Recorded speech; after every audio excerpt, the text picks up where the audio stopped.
Dr. Chandra Sekhar Pemmasani of the TDP is the richest MP in the Modi 3.0 government. Now he's a union minister as well. But his story is one of rags to riches.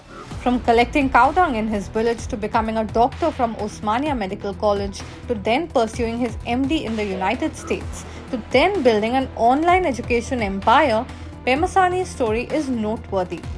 He is the founder of UWord, an online learning platform for high-stakes competitive exams in the United States. But how did he go from being a doctor to building a business empire? When I was studying for this, it was hard for me and it was quite expensive. At that time, I paid almost $5,000, if I remember correctly, in year 2000. And obviously I didn't have money, so I had to borrow from my relatives. So I paid so much money and it did help me to a certain extent, but not worth it the amount of money that I paid.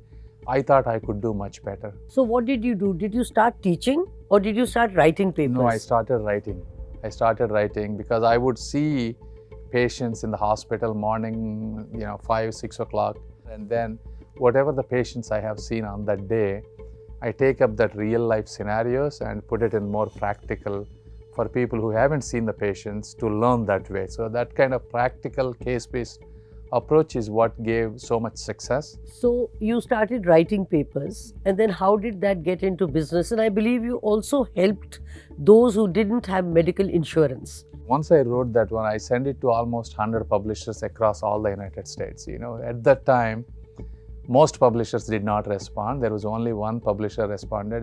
Then that was the time internet was coming. I was sitting in a library. There was a nice computer. So I said, forget about these books.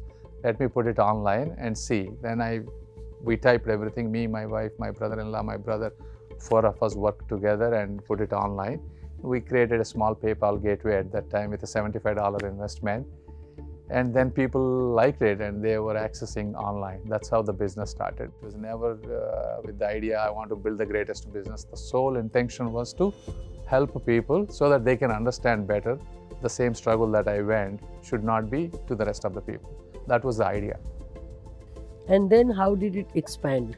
So then people started liking it. They were telling their friends were telling them. So actually without any marketing and sales people, we captured literally 100% of all the doctors were using our product. Then there was no other doctor to sell our product. Then what else we can do? Then we did it nursing 1 year and then the following year pharmacy. And then we all the schools were using, we got 100% market share. Then we thought, okay, we built all these systems. We have all this knowledge. Why only medicine? Why can't we help lawyers, accountants, finance people? Even for them, they were not passing the exams. They were struggling. We thought the same way we teach medicine could be taught in other areas. And then we expanded into all those areas and we were quite successful.